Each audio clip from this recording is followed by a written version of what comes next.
Welcome everyone. This newest video is going to cover conditioned weight. I get that question asked a lot. What's a dog's proper conditioned weight? What weight should I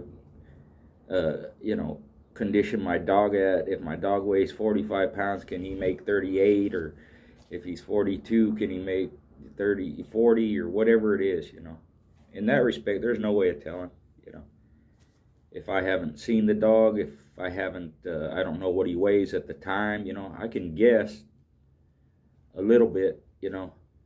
And I did a post a while back, and I told people to post pictures of their dog against some kind of reference, either their legs or a car, a tree, or something, to give reference to the size, and that had everybody in my group guess the dog's weight. And I was pretty accurate on them. Some of them I was right on the money, some of them I was within a half a pound, some of them I was close, but most of them I was pretty accurate on. And that just comes from experience, looking at dogs and seeing dogs. And if depending on the structure, the bones, the whether the dog's thick or thin, long, short, tall, whatever, you kind of get a feel for it. But to get an exact weight, there's 1,000 different ways or 1,000 different opinions on what a dog's correct condition weight is. And that's up to the preference of the conditioner, that's up to the experience of the conditioner. It's your eye, it's your opinion, And I've gone over it, how I found out my dog's weight, or close to what I thought was a good weight for that dog. You can check out the videos on that. But I'm going to go into a little bit more of a little more information revolving around that topic, that subject.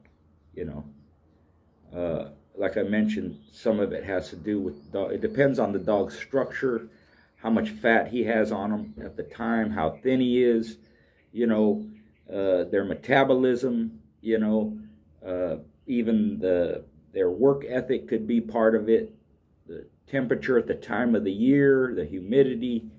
All these factors are involved, and it can be overwhelming. Unless you have the experience, you can be second guessing this and that, and he don't look right.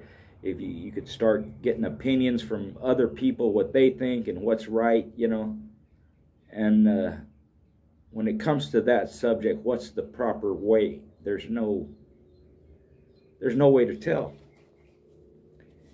Because of that, some people like them a little heavier, some like them thinner. There's no right way to put it. The only right way is your own experience, you doing it, that particular dog at that time.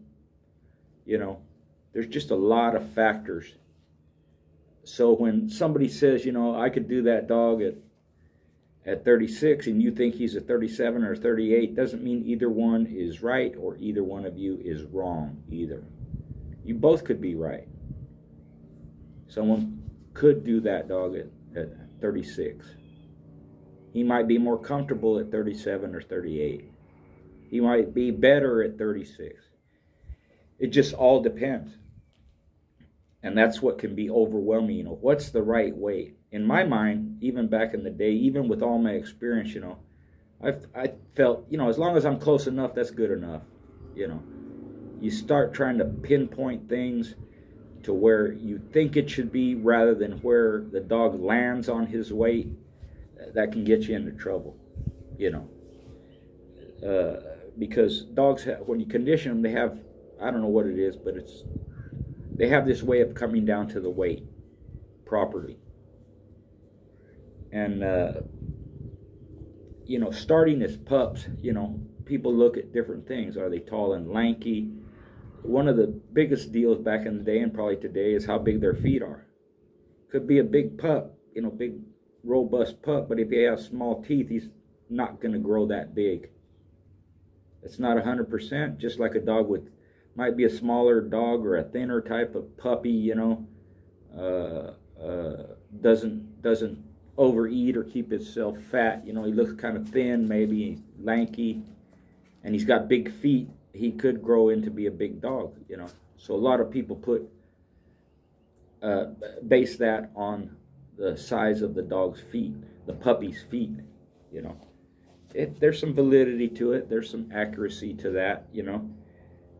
One of the things that has come out, and again, this isn't 100% accurate, but it's been said that at 14 weeks, if you weigh your pup, then when he's a grown dog, he's going to be 2.5 times that size, basically. 2.5, like that. So, for instance, if you weigh your pup at 14 weeks or thereabouts, and he weighs 15 pounds, he's going to be 37, 38 pound dog when he's grown up, you know. And, you know, the best way to check all that is to do it. Weigh your pups. And that's what I'm going to kind of get into also, you know. You can weigh a dog throughout its life. Say you do that 14-week thing, you know, and you weigh them 6-7 months, you know, see what their weight is then. Then you do it at a year, and you see what their weight is then. And then at 2 years, when they're pretty much 2.5 years, when they're pretty much grown. If you keep track of those notes, it kind of gives you the progression of weight throughout the pup and the young dog's life. And it'll give you kind of a pretty much accurate idea of how much that dog is increasing in weight throughout its life, or how much it grows.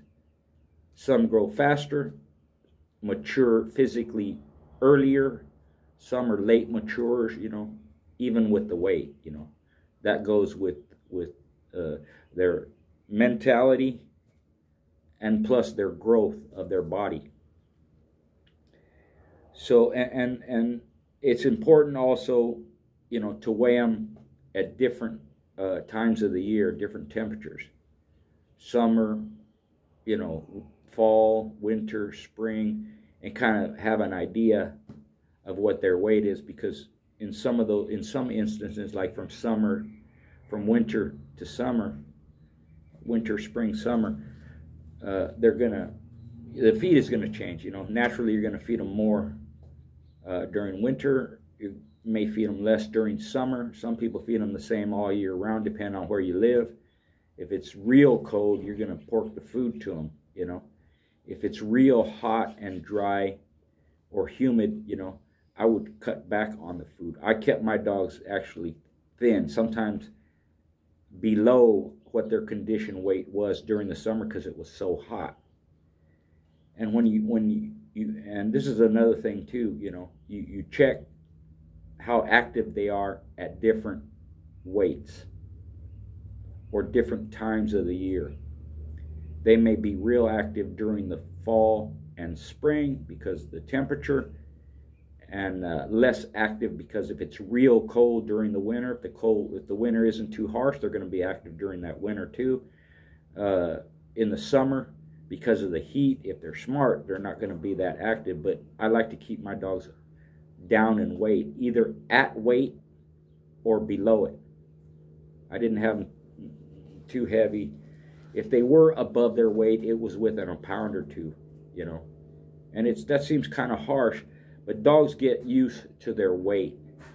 And if you're feeding them good nutrition, it doesn't have to be a lot of foods. If you're feeding them good calories, it doesn't have to be a lot of bulk of food.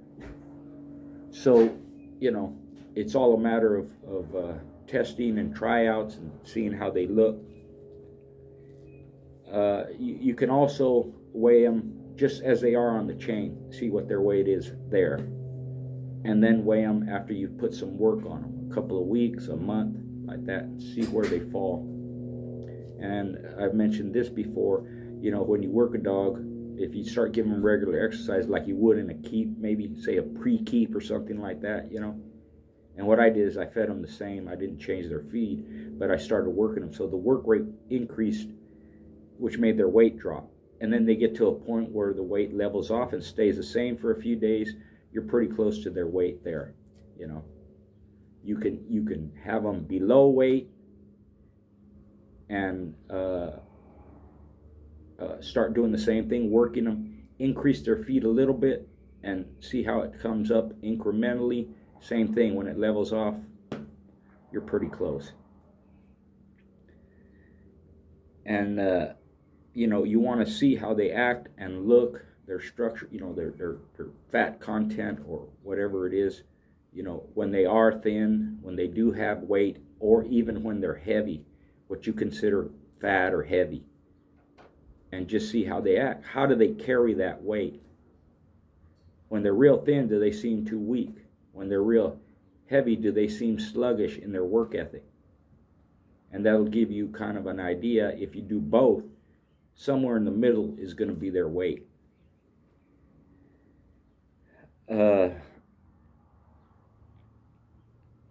Also with dogs, when you feed them a certain amount, they have a tendency to maintain that particular weight, whatever it is. And you'll notice, you know, a lot of times the dogs vary in size, vary in weight on your yard, and you feed them all the same. And it could be that a bigger dog is less active, a smaller dog is more active, so the smaller dog burns more calories, the little dog less, so you're kind of feeding them the same, but it just seems to fall that way. I fed my dogs the same amount because they only ranged in weight from 35 to 45 pounds. So if there was a little increase, you know, with a couple of exceptions, you know, but if there is an increase in feed, it's because of that 10-pound weight difference. 45-pound dog, I might feed them maybe just a half a cup more than a 35-pound dog. But they're all generally within that same feed range. That's just the way it worked out, you know. And maybe nowadays with new food, or you know, or you know, the raw feed or something, it's different. So people can chime in on that.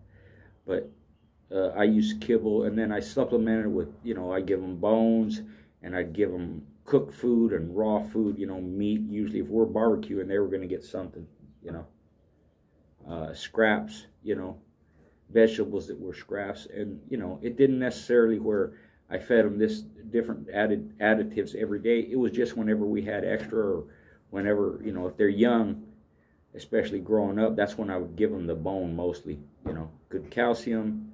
It helped work their jaw, work their, you know, exercise. It's a little bit extra calories, you know. When I did that, let's say I gave a young dog or a puppy or a young dog, mostly young dog or grown dog, if I gave them the bone that day, I would cut their feet in half at night because they were already eating all that bone, you know, during the day. So there's adjustments like that, but generally it's the same feed every day with the supplements. You know, I give them the Dog Bloom and the B15 desiccated liver, just small amounts of it, you know, just a little extra to help them because they were active and we did exercise them regularly. So, you know, but generally you can weigh them throughout their life, you know, and you can weigh them at different weights and different times during the year just to see where their weight is, you know. Everyone has their opinion on the proper weight. You could be way off, and most people's opinion would be, hey man, that dog's way too heavy, you know. I've seen dogs in the past in competition 3, 4, 5 pounds over their weight in condition, and you just can tell, you know, they're just carrying too much weight. Some of that is fat, some of that is muscle, some of that is moisture. It's just way off, and that's just because they didn't have the experience to know the difference. They thought that was a good weight, and I see that today, you know. People will show me pictures, you know, and sometimes I could tell, you know, I'll tell them, man, you need to lose 5 or 6 pounds. Really? He's 45 pounds there, you know. or he's 50 pounds there, and you know, I don't feed him that much, this or that, you know. It's just, it's too much. What you think is not that much feed could be more feed than they need, especially if they're not active. And even if they are, all they're doing is working the extra fat off, you know. They're not lacking any nutrition. And, you know, if you use cheaper foods or a cheap kibble or this or that, and maybe not supplement them that much, and they're too thin, I've had people tell me, you know, hey, this is a 48-pound dog. I think he can make 46, and I'll tell them, no, that's a 50-pound dog. You got him way below weight, you know. And it's just that, you know, because you can, especially with kibble, you can feed them a lot of kibble. Maybe feed them 4 cups of kibble, which is a lot, you know.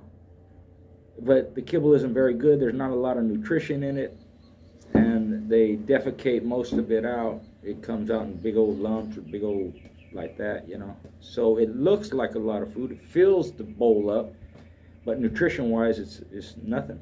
And the dogs will still be thin with that kind of cheap food. No nutrition. And even, you know, I understand using a cheap kibble. You can do that. It's more of a filler than anything else. Just add scrap meat, add scrap fat to it. Supplement it with a little bit of vitamin mineral supplement. That's it. You could use a little bit of dog bloom like I did. You know, you can use Genesis, you know, is a good one. My buddy used that. Maybe even some RF1, you know, that's available out there. I'm not sure of those ingredients.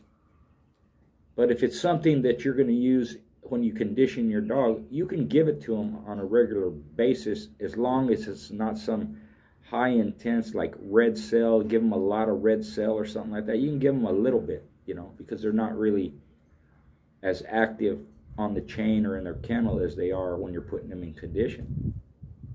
And the supplements, you know, my idea with the supplements was, if I'm going to use it in keep, I'm going to use it on a regular basis, just less of it.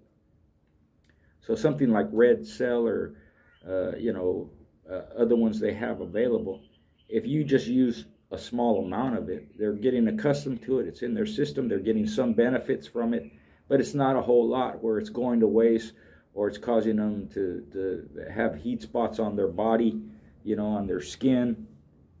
You know, just don't overdo it. And whatever feed you're giving them, if it's cheap dog food, you know, add some good additives to it. If it's higher quality dog food, raw or cooked, or a high caloric, high protein and fat kibble, you know, you just supplement less, you know. You don't have to give them that many scraps. You don't have to give them that much raw. And if you're going totally raw, make sure it's a balanced diet, and you're good to go. So, you know, also, as the dog grows, of course, he's going to, you know, they're going to gain weight until they're at their weight, mature weight, you know. But as they get older, their conditioned weight, it may increase. So what was a 45-pound dog at 2 years old might be a 46-pound dog at 3 years old. He may be a 47-pound dog at 4 or 5 years old. You know, it's not going to fluctuate that much, but their weight does increase because of bone density, and you know, they're not that active. So their conditioned weight may increase a little bit as they get older, especially from 2 years to 5 years. You know, you're going to see an increase. It doesn't generally decrease. You know, you're not going to take a 45-pound dog at 2 years old and do them at 43 at 5 years old. It doesn't normally happen that way, unless someone's opinion is that dog should have been a 43-pound dog anyways his whole life. That happens too. When you monitor their weight throughout their life, it gives you an average of what their weight is at a certain age. It gives you an average of the weight increase at certain stages in their life, the growth of the dog and all that, and it gives you all those averages of a particular dog. Plus, it can give you the average increases in weight in your family of dogs. Because a lot of times a family of dogs, they tend to be around the same weight, depending on how they're bred. And it can be a fluctuation like mine, 35 to 45 pounds. But that's the extreme of the weight. So I had some that were that small. I had some that were that big, but most of them were in the high 30s. Most of the females were in the mid to high 30s. Most of the males were in the high 30s to low 40s at the most, you know. And then every once in a while I'd have a 45-pound male. Every once in a while I'd have a 40-pound female, like that. So checking these weights on your family of dogs, it can give an average of what their weight increase is going to be throughout their life. That'll help you when you condition them. Because there's no way you look at a little bitty dog that's 35 pounds and go, you know, when he's grown, he's going to be a 42. Nah. He's probably going to be that, maybe 36, maybe 37, you know. Boyles was real accurate with that. And maybe, I don't know what his method is, I didn't really ask him. But maybe he did some weighing, or he could tell by the foot size, or he weighed them, like I said, you know, at a certain age, and then again later, and it was that increase. But he could tell when they're real young, sometimes pups, what their weight was going to be when they grow. He'd say, yeah, these are going to be 36 to 38. This litter is going to be 41 to 43, like that. And he was pretty accurate with it when they were small, you know. And I could do that with my dogs, you know. One litter, I said, all these dogs are going to be within the high 30s, you know, over 35, but under 30, under 40 pounds. And they were all within the 37 to 39 pound range, you know.